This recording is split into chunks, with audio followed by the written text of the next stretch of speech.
Bueno, pues vamos con la última ponencia de la tarde. Seguimos con el apartado de casos de éxito de las empresas de Afakim.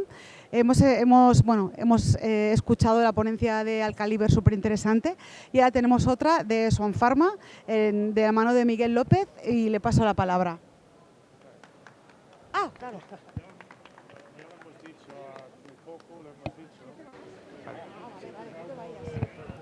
Hola, ¿se oye ahora? Bueno, muchas gracias a todos por venir. Es una hora un poco complicada, ya cerramos Pharmaforum, o sea que bueno, en fin, ya está todo hecho. Yo soy Miguel López y, bueno, no sé, para pasar las diapositivas... he visto que antes había un mando, no sé si...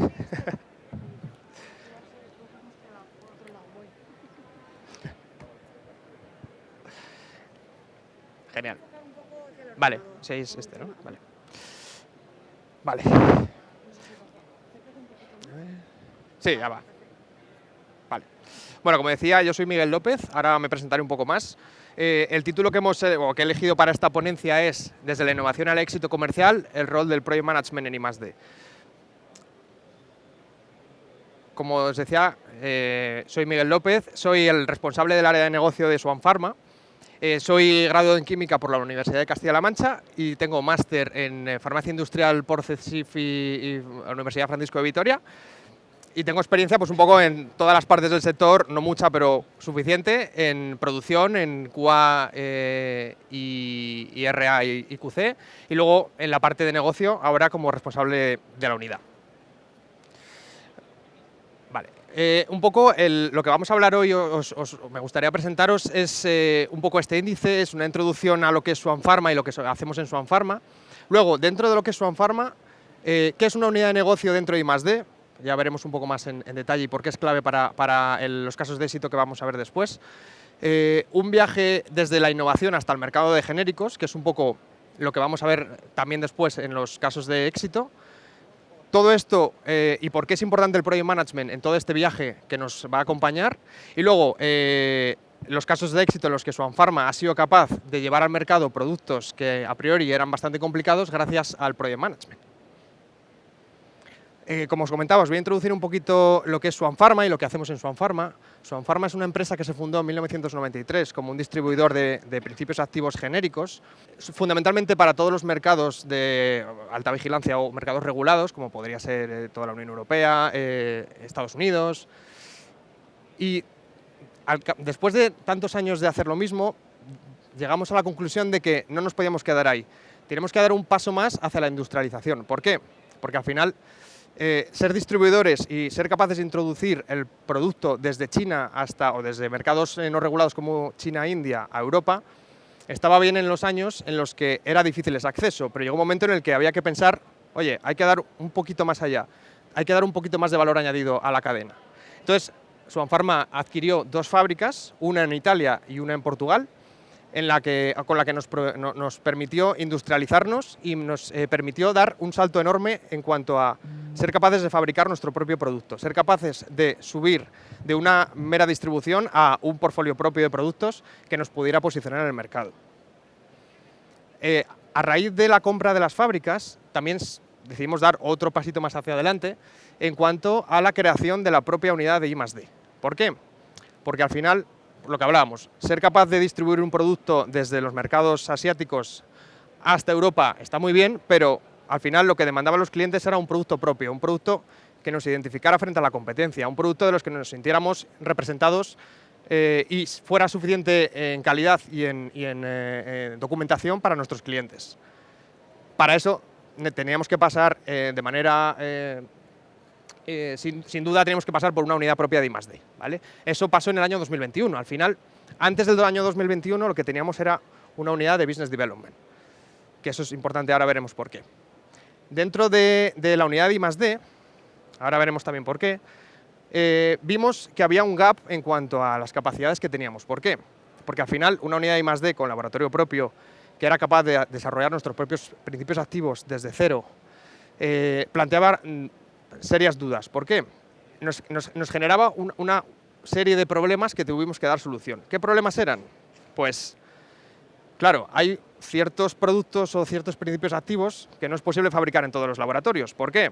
porque tienen restricciones regulatorias. Por ejemplo, los medicamentos de alta potencia, los que necesitan unos aislamientos muy grandes porque son o citotóxicos o son muy activos.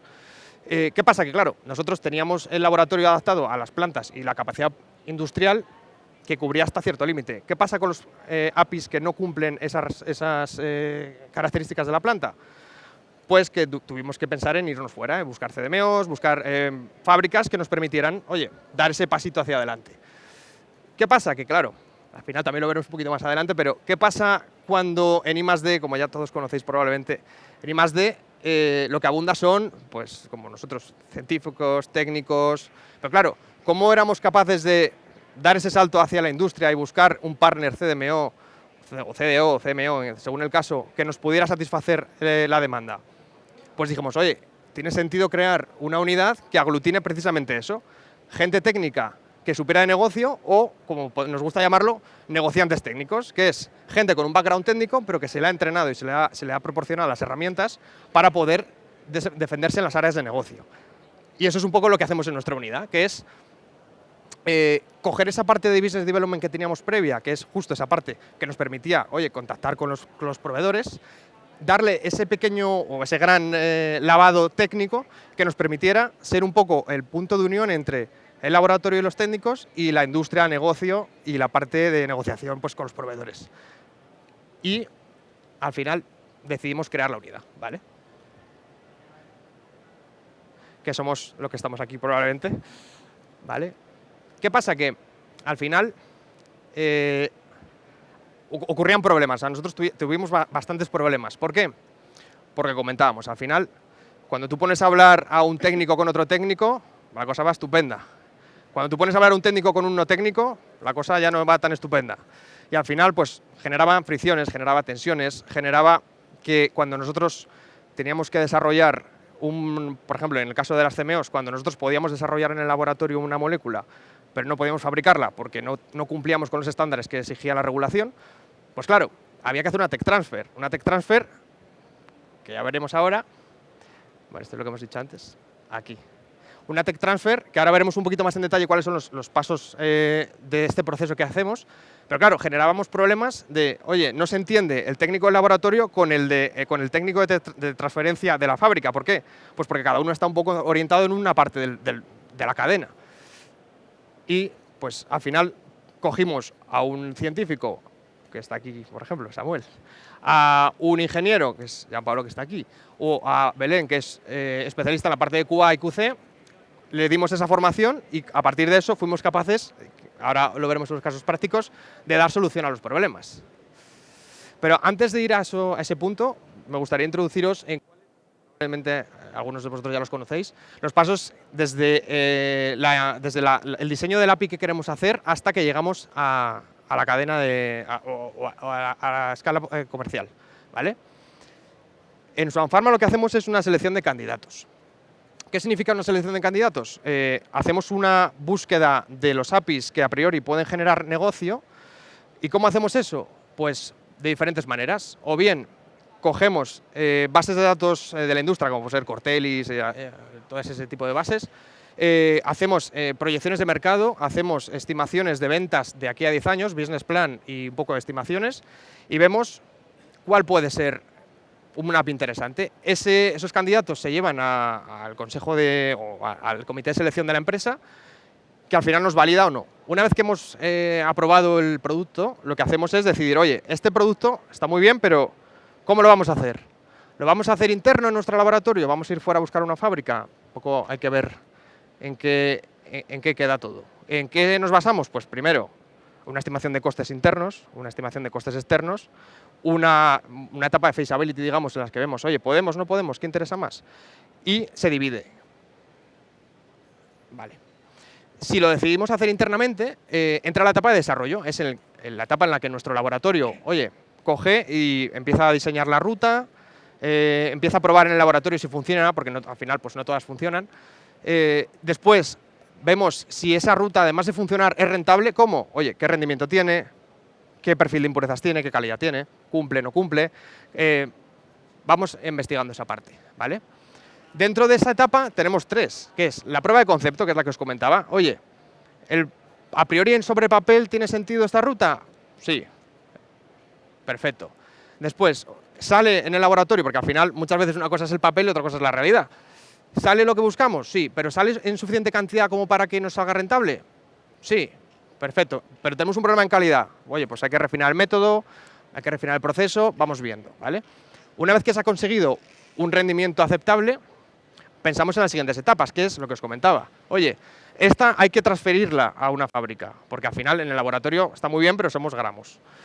Y pueden pasar dos cosas, o bien lo transferimos a nuestra fábrica o a una tercera. Pero el problema es el mismo, es cómo llevo yo un producto a pequeña escala a gran escala. Al final, pues, como podemos usar un símil, no es lo mismo hacer paella para 2 que para 47. Entonces, pues igual es un poco arriesgado que la hagas tú los domingos para tu familia y te pases a hacer un restaurante. Igual hay que buscar algo intermedio, ¿vale?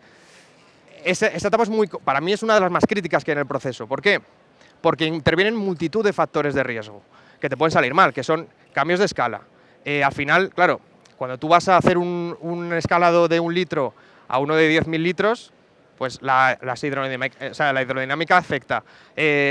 Afectan un montón de parámetros que a ti en pequeña escala no te afectan, pero bueno, tienes que ser capaz de ver cómo va a funcionar. Y al final, cuando hemos conseguido sobrepasar ese problema, vamos ya a escalas más grandes, escalas industriales, y ya intervienen regulatorio y calidad para, oye, validar el proceso y que todo vaya bien, ¿vale? Y ahora la pregunta es, y para todo esto, ¿para qué sirve un Project Manager? ¿Qué aporta aquí un Project Manager? Pues el Project Manager podemos denominarlo como el capitán del barco. ¿Por qué? Porque en un proyecto, que al final pues todo es un proyecto, hay diferentes partes involucradas. Una parte es el laboratorio, otra parte es garantía de calidad, otra parte es la fábrica, otra parte es financiero, otra parte es los stakeholders del proyecto, poco todo. Y todo eso, ¿cómo se coordina? O sea, ¿cómo se aunan fuerzas para que todo funcione? Pues es el Project Manager. Es una tarea que es muy conocida y muy desconocida a la vez, porque al final todo el mundo se piensa que el Project Manager es como el policía del proyecto y lo es, pero tiene otras funciones adicionales, ¿vale? ¿Cuáles pueden ser? Pues son la coordinación de equipos multidisciplinares y muy diferentes entre sí, que eso plantea muchos retos. Otro es la identificación, gestión y mitigación de riesgos, que es algo fundamental en este proceso, porque al final riesgo es todo, pero no es lo mismo y no tiene la misma probabilidad un tornado que se te rompa un equipo, afortunadamente. Tampoco tiene el mismo impacto. Entonces, se hace lo que se llama una matriz de riesgos en los que se evalúa la severidad y la probabilidad y se intentan mitigar de una manera lógica los riesgos que tiene sentido mitigar. Otros, como son los tornados, pues es difícilmente mitigable. Otra cosa fundamental que hace un Project Manager es la toma de decisiones rápidas. ¿Por qué? Porque el proyecto sufre, es un proyecto vivo, pasan cosas, todos los días hay problemas. El reto aquí es saber reaccionar de una manera que te permita que el proyecto siga adelante con el menor impacto posible.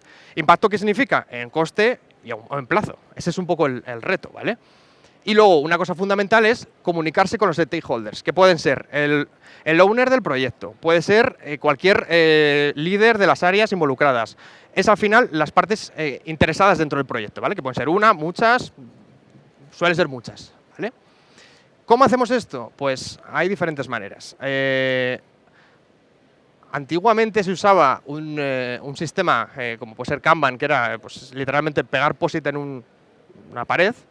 Pero claro, dijimos, igual tiene sentido usar parte de las herramientas informáticas que tenemos y, ya veremos luego, incluso la inteligencia artificial, que ahora está muy de moda, ¿vale? Al final, el Project Management no es más que una línea de tiempo, que denominamos Gantt, sobre la que van entrando y saliendo y apareciendo eventos. Tú tienes que ir siguiendo esa línea de tiempo como si fuera una partitura y ver, oye, qué pasa, qué no pasa, entra, sale, vas controlando qué pasa, pues aquí debería entrar esto, aquí debería salir esto no está, qué pasa, vas controlando un poco la vida del proyecto a través de esas herramientas. ¿Por qué? Por lo que vemos en el segundo punto es, al final, la peor pesadilla de un Project Manager es un retraso, un sobrecoste o un riesgo no mitigado. ¿Por qué? Porque eso significa problemas y significa que se le complica la vida al Project Manager y eso obviamente no le gusta, ¿vale? Ahora está muy de moda la inteligencia artificial y desde luego nosotros en nuestra unidad, de hecho, nos estamos formando ahora para ser capaces de, en un breve plazo de tiempo, aplicar esta inteligencia artificial al Project Management para ser más eficiente. ¿Y qué significa ser más eficiente? Al final, ofrecerle al paciente el medicamento o el mejor medicamento posible al coste más ajustado posible, ni más ni menos, ¿vale? Y ahora, ¿cómo todo esto que hemos hablado se aplica en Swan Pharma con éxito? ¿Vale? Vamos a hablar de unos 3 o 4 escenarios concretos, ¿vale? No hemos dicho productos un poco por confidencialidad, pero bueno, tampoco es muy importante aquí el caso. Y vamos a hablar del primer éxito, ¿vale? Es un producto que es un inhibidor de la quinasa para un fármaco para un cáncer de mama en estado metastásico. Este es un producto bastante interesante y que además a mí personalmente me toca de cerca, y es un fármaco que empezó siendo una complicación muy grande porque es un fármaco, para aquellos que lo conozcáis, de un OEB5-6 no muy claro, que eso significa que es de altísima potencia, que quiere decir que con muy poca cantidad tiene un efecto farmacológico muy grande. Por tanto, el nivel de aislamiento que requerían las instalaciones era desconocido hasta ahora, por lo menos en nuestros candidatos habituales. Al final, por un tema de coste, al final hacemos genéricos, y un tema de contención y un tema de los riesgos que teníamos, nos vimos abocados a ir a China. Al final, como ya probablemente, no sé si estabais ayer en la apertura y comentaron todos los compañeros, el problema del sector farmacéutico ahora, y sobre todo de genéricos, es que nos aprieta mucho con los precios. Al final nos gustaría ofrecer cosas, pero al final esto es un negocio y los números tienen que salir. Entonces decidimos irnos a China, pero claro, llevarte un desarrollo a China, con el idioma chino, que aquí nadie controlamos mucho, ser capaces de entendernos con ellos y llevar el proyecto de una manera, o hacer un project management, o sea, imaginaros un project management desde aquí en China, o sea, desconocido. Después tuvimos que ir como, no sé, y de hecho seguimos teniendo que ir como 2 o 3 veces al año porque al final tienes que estar allí. Y después de mucho esfuerzo conseguimos que al menos estemos ya en etapa de validación de lotes. O sea que al final, bueno, estamos muy cerquita de entrar al mercado, afortunadamente. Pero es un caso en el que todas las áreas involucradas hemos tenido que trabajar muy duro, y además con el tema del idioma y además con el tema cultural, porque al final hay muchas diferencias que no son fáciles de llevar. Pero bueno, con constancia se está consiguiendo, ¿vale? Luego tenemos un caso, que este también es en China, pero es un caso un poquito diferente, porque en este caso la tecnología la desarrollamos nosotros en el laboratorio. Pero había una particularidad. Es un producto que la ruta habitual, digamos, que se usaba, era una ruta que tenía muchos problemas técnicos. O sea, básicamente explotaba cada X años. Entonces, cada X años se quedaba el mercado sin suministro porque había explotado las plantas. Entonces, en el laboratorio nuestro desarrollamos una ruta que no explotaba. O sea, oye, parece poca cosa, pero bueno, está bien. ¿Qué pasa? Que la inversión que requería la parte industrial era muy alta, muy alta. Al final, ¿qué pasó? Que encontramos un partner que el reto, ¿cuál era aquí? Desde la unidad de negocio era convencerle de que nuestra tecnología era innovadora para que apostara e invirtiera él, porque al final pues, eran bastantes millones de euros los requeridos.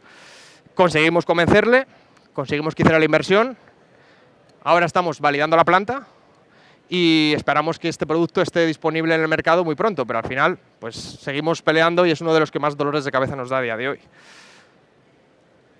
Luego tenemos otro ejemplo, que es otro producto, que en este caso es un inhibidor de la SGLT2 para diabetes, que estamos haciendo en este caso en India, ¿vale? El reto aquí es, probablemente muchos los conozcáis, el tema de los polimorfos, tema de las patentes y los polimorfos, que al final dan mucho dolor de cabeza. En este caso puso a prueba mucho la coordinación de nuestros equipos con los equipos de patentes tanto en España como en India. Unos problemas bastante importantes y serios con el tema de los análisis de estado sólido, el tema de cristales, el tema un poco más laboratorio. Pero bueno, es un proyecto que además, en este caso en India, también tenemos sus retos culturales. También estamos en etapa de validación, o sea que estamos avanzando bastante bien en ese sentido. Y el último caso que me gustaría exponeros es un caso que estamos ahora, que por fin tenemos una fábrica europea. Es un producto que también hemos desarrollado nosotros en el laboratorio. Es un producto que tiene otro reto diferente, que es un producto de muy poco volumen. Al final, muy poco volumen suele significar, o debería significar, mucho valor añadido, es decir, mucho precio. Pero claro, a su vez, al entrar en el mercado genérico, ese precio tiene que ser acorde a la competencia. Por tanto, aunque sea un precio alto de manera individual, no es un precio alto comparativamente con el gasto. Por eso, en este caso, buscamos una opción europea que fuera un poquito asequible, porque al final, también como se ha comentado en muchas de las ponencias de esta feria, el reto es reindustrializar Europa, el reto es volver a recuperar el músculo comercial y el músculo industrial del API en Europa. ¿Por qué? Porque al final, como en los eventos que hemos visto del COVID y del abastecimiento, estamos vendidos en Europa. Si al final se nos rompen las cadenas de suministro asiáticas, estamos vendidos. Al final tenemos que recuperar. Pero claro, para eso tiene que acompañar el tema de los precios, porque al final, como decía, esto es un negocio. Pero bueno, en este caso parece que estamos consiguiendo volver a Europa en este caso. Es un producto bastante interesante que veremos en breves. Es un producto que a nivel sintético tiene muchas complicaciones, pero bueno, parece que va por buen camino. Este está un poquito menos avanzado, estamos ya todavía en etapa de terminar la transferencia de tecnología, pero esperamos poder traerlo breve al portfolio, ¿vale? Luego, hay otros casos que no hemos tenido éxito, digamos, por temas diferentes. Al final esto es I+D, y en I+D, desgraciadamente, el ratio de éxito sobre el total no suele ser demasiado elevado, porque al final es I+D. Pero bueno, nunca perdemos la esperanza de que podamos retomarlos en el futuro. Y lo que decía, nuestro objetivo a corto y medio plazo es potenciar esto con el tema de la IA, ser capaz de reducir los costes y buscar la mejor opción posible y volvernos a Europa y poder fabricar en nuestras propias plantas o en los partners europeos, porque al final yo creo que es un valor añadido que nos puede beneficiar a toda la sociedad. Y al final, un poco como conclusión, es lo que comentábamos. La unidad de negocio es un muy buen conector y es un conector eficaz entre la parte del laboratorio, la parte de negocio y un poco lo que hay entre medias. El papel del Project Management es clave para poder gestionar todas estas piezas del puzzle que entran a jugar aquí en el negocio del desarrollo y fabricación de APIs. Y un poco los casos de éxito que hemos vivido en la compañía ponen en valor esto que estamos comentando, un poco que al final, entre la sinergia de todos los equipos, con todas las partes funcionando al son de un buen project management, todos los proyectos o la mayor parte de los proyectos tienen altas probabilidades de salir hacia adelante.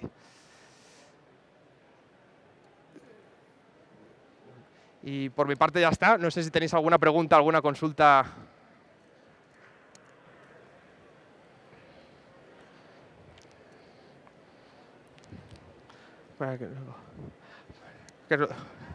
Sí, no tengo los cascos. Pero voy a coger unos.